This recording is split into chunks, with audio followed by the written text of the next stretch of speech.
The Sion strain of long-distance racing pigeons hold a hallowed place in the merit list of the world's greatest families of the thoroughbreds of performance pigeons.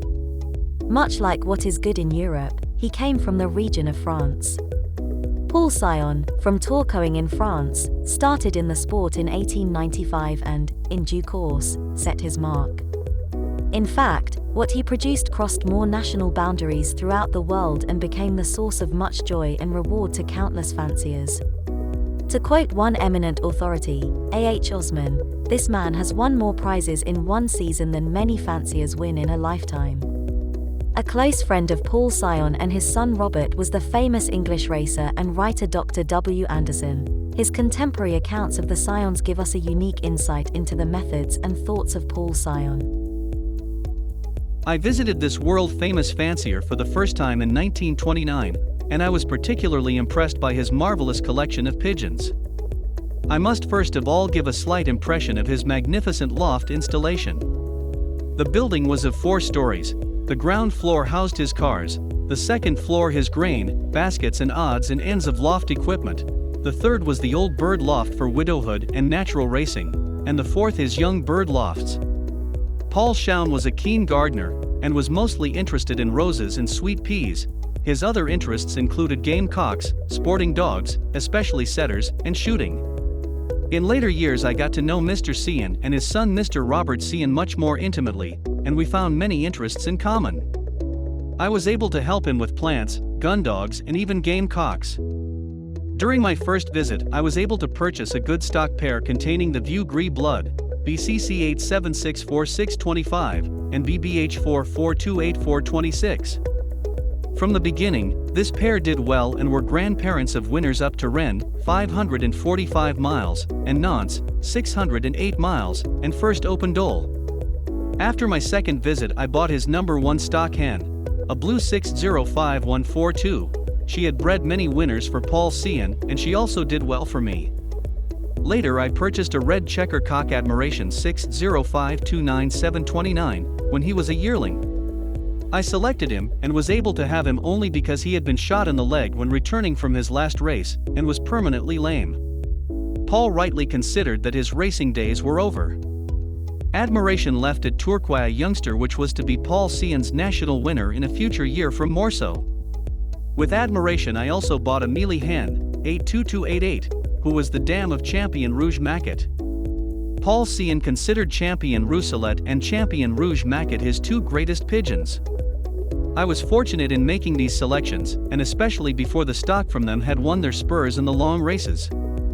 They therefore justified my selection.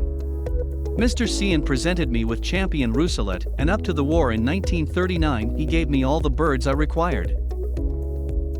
Le Rousselette, red mealy cock, 28 to 517634, bred by Mr. Paul Sion and well known in Belgium and France as Mr. Sion's black-eyed cock, and is winner of over 40 prizes up to 900 kilometers.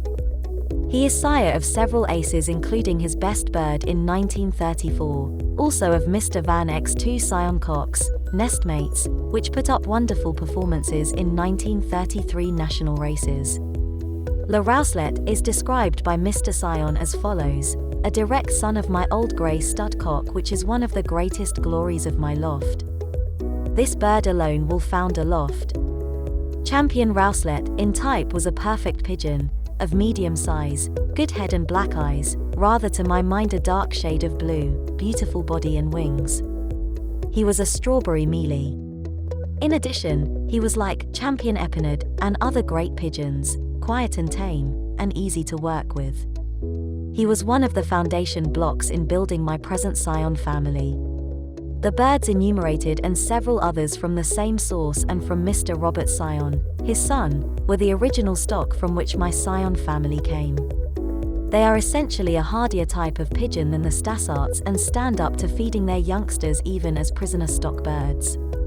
They shine in difficult headwinds, and are courageous and reliable. They are also, as Dr. Bracou and Mr. Stassart proved, a very reliable cross almost with any strain. In 1946, after the war, and at Mr. Sion's request, I sent him 2 pairs of my best Sion blood to help him to re-establish his loft. Paul Sion died in 1947, and his son Robert continued to breed the strain his father had developed for 42 years, obtaining success comparable to that of his father. I have recently heard from his son, Mr. Robert Sion, that these are now in his loft, and I am sure they will give a good account of themselves in future races. I am of the opinion that the son will worthily uphold the name of Sion in the pigeon world. A few notes with reference to the origin of the Sion pigeons and regarding Mr. Paul Sion's methods should be of interest. The birds go back to a son of Mr. Gris Dugnial's, Paris, champion Mealy Cock, who won consistently in the long races for 10 successive years. This cock, Le Madrigal, was of the strain of Mr. Kickens of Antwerp, a family as well known at that time as that of Wedge or Cassier, etc. Le Madrigal was mated to a mealy hen of the red Viekman blood, Wedge, and produced a blue hen with black eyes which proved to be a champion in all the races. She was later mated to a cock of the blood of Pinon and Delethauer. From this mating came the famous champion Rouge Sion, who was a great winner and breeder of winners. Many of the latter were mealies which were strongly black-tick like the original old Dugnial cock, their grandfather. Mr. Sion conserved and cultivated this family for between 30 and 40 years. The birds became his famous Views Gris. Mr. Sion used a suitable outcross occasionally. He was not a confirmed inbreeder. His successes were phenomenal at all distances and especially when conditions were adverse. The birds were game and at all times dependable. I was impressed, in my numerous visits to the loft, by the uniform quality of the birds. He had always a preponderance of reds, red checks, and mealies, and all these were of the same type. The young bird loft was occupied by a magnificent team. Mr. Sion never seemed to have a bad breeding season. Some of the birds were above medium size, but all without exception were robust and muscular. Mr. Sion was a champion racer and an outstanding breeder, two qualifications which are very seldom got at the same time. On inspecting and handling a pigeon typical of the Sion family, I was always impressed by the fact that although the bird looked more than medium size, he was seldom heavy and he appeared smaller in the hand. On the average, the Sions are definitely bigger than the Stassards or the Bricot birds. They are good racers and good breeders. Mr. Sion was also a generous feeder, and in his dietary used beans and vetches very largely. Both systems of racing were practiced, natural method and widowhood. Success above the average was achieved by both methods. He did exceptionally well with his hands, but I think he preferred the system of widowhood, and he practiced this method with all the great enthusiasm of the expert. He was one of the greatest exponents of that game. In his training of his youngsters, he was an exacting taskmaster. They were thoroughly selected for physical fitness before being subjected to training, and all came under starters' orders.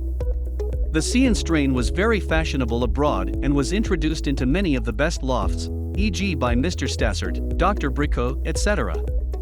Mr. Ernest Duray, who won the Pau National in successive years with La Plume Blanche de Pau, was another fancier who regarded the Sion family highly.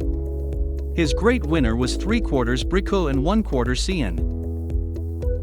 One of the great French distance pigeon fanciers for over 50 years at the time was Louis Salembier. Paul Sion adopted Louis Salembier as his teacher, and in 1935, Sion admitted that he belonged to the Louis Salembier school. Upon following the advice of his mentor, Sion obtained the best of distance bloodlines, including representatives of the old Verviers strain, and for decades cultivated what he referred to as his Old Gris, Grey, strain. When once asked what were the requirements for success in long distance and marathon racing, Paul Sion replied, strain and constitution.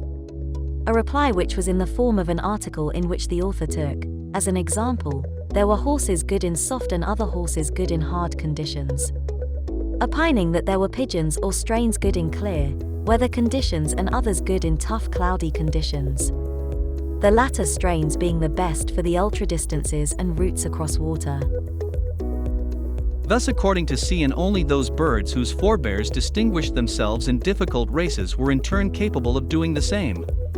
Paul Sion died in 1947, and his son Robert continued to breed the strain his father had developed for 42 years, obtaining success comparable to that of his father.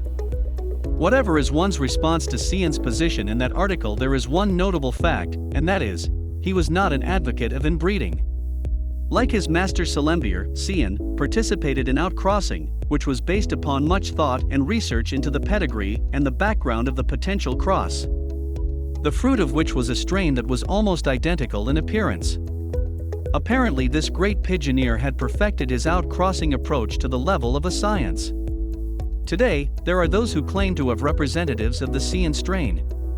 How pure they are I do not know, but there is a wide agreement that when one sees a Sion one knows that it is a Sion, which is but a reflection of the genius of their founder. The Sion genetics have endured in champions around the world, their presence and influence has even crossed into Ireland where the tough characteristics so loved by Paul Sion have been blended with proven Irish bloodlines to produce many champions including those of the Blue Ribbon King's Cup.